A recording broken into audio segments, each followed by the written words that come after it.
സുശീലയ്ക്ക് കുടിക്കാനേ ഒരു പാലെടുത്തോണ്ട് പോവാ. മധുരം ഇച്ചിരി കുറച്ചെടുത്തോട്ടോ. എന്തൊരു കുട്ടിയായത്. ഇങ്ങോട്ടിരുന്ന കുടിക്കാൻ വല്ല വിഷവും കലക്കി കൊടുക്കും ഞാൻ തള്ളക്ക്.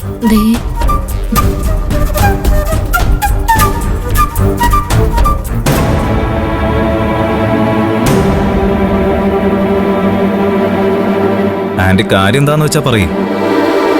വേറെ ആരുടെയെങ്കിലും കുടുംബകാര്യമാണ് പറയാൻ വന്നതെങ്കിൽ അത് ഞങ്ങൾക്ക് കേൾക്കാൻ താല്പര്യമില്ല, അല്ലേ അച്ഛാ? അതെ, സുശീലയുടെ കുടുംബവും ഞങ്ങളുടെ കുടുംബവുമായിട്ട് ബന്ധപ്പെട്ട കാര്യമാണെങ്കിൽ മാത്രം പറഞ്ഞാൽ മതി. അല്ല വേറെ വല്ല വിശേഷം അറിയിക്കാൻ വന്നതാണെങ്കിൽ അതും ആകാം. വിശേഷം തന്നെ രാമനാഥ സാറേ. ഞാൻ നിങ്ങളെ ഒരു കല്യാണം ക്ഷണിക്കാൻ വന്നതാ. കല്യാണം? അല്ല, നാളെയാ കല്യാണം. ഏറ്റവും പ്രിയപ്പെട്ടവരെ മാത്രമേ വിളിക്കുന്നുള്ളൂ. രാമനാഥ സാർ എന്തായാലും അതിൽ പങ്കെടുക്കണം. ആരുടെയാണെന്ന് പറയാതെയാണോ സുശീലയെ കല്യാണം ക്ഷണിക്കുന്നത്? ഓ, നിന്റെ 3 മക്കളുടെയും കല്യാണം കഴിഞ്ഞതാണല്ലോ. ആ, അതൊന്നും പറയണ്ട എന്റെ സാറേ. ഇന്ദ്രന്റെ കാര്യം സാറിന് അറിയാലോ. അനുപമ അവന് ഡിവോഴ്സ് നോട്ടീസ് അയച്ചിരിക്കുമല്ലേ. അല്ല, എന്ന് വെച്ച് ഞാനവന് വേറെ കല്യാണം ഉറപ്പിച്ചൊന്നും വിചാരിക്കല്ലേ ആരും.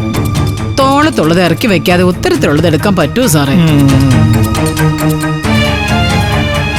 നാളെ എന്റെ മേൽനോട്ടത്തിൽ നടക്കാൻ പോകുന്നതേ അനന്തം മാഷിന്റെ ഇളയ മകൾ മഞ്ചാടിയുടെ കല്യാണമാ.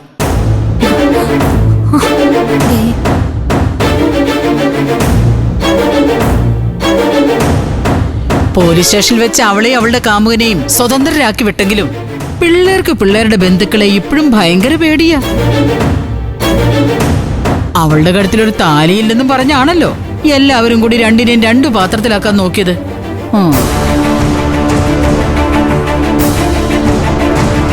അവര് രണ്ടുപേരും എന്റെ മുമ്പിൽ വന്ന് എന്നോട് കെഞ്ചി പറഞ്ഞു അവരുടെ കല്യാണം നടത്തി കൊടുക്കണമെന്ന്. ഇല്ലെങ്കിൽ അവർക്ക് ഈ നാട്ടിൽ സ്വസ്ഥമായിട്ട് ജീവിക്കാൻ പറ്റില്ലെന്ന്. പക്ഷേ എനിക്ക് അങ്ങനെ പിള്ളേരുടെ വാക്ക് കേട്ട് ചാടി ഇറങ്ങാൻ പറ്റുമോ രാമനാഥ സാറേ? ഒരു കല്യാണം ആവുമ്പോ 2 കുടുംബങ്ങളും അറിഞ്ഞുകൊണ്ട് നടത്തണമെന്നാ എന്റെ ഒരു നിലപാട്. ഇഷ്ടക്കേടും അഭിപ്രായ വ്യത്യാസവും ഒക്കെ ഉണ്ടാവും. എന്നാലും മഞ്ചാടിയുടെ ചേച്ചിമാരും ഭർത്താക്കന്മാരും ഈ കല്യാണം അറിഞ്ഞിരിക്കണമെന്ന് എനിക്ക് നിർബന്ധമുണ്ട്. പങ്കെടുത്ത വലിയ സന്തോഷം. അതുകൊണ്ട് എല്ലാവരെയും മഞ്ചാടിയുടെ കല്യാണത്തിന് ഞാൻ ക്ഷണിക്കുക. ആരും വന്നില്ലെങ്കിലും രാമനാഥ സാറെങ്കിലും അതിൽ പങ്കെടുക്കണം. ആ അനന്തം മാഷിന്റെ വലിയ ഉത്തരവാദിത്വം നീ ഏറ്റെടുത്തിരിക്കുകയാണ്. കൊള്ളാം.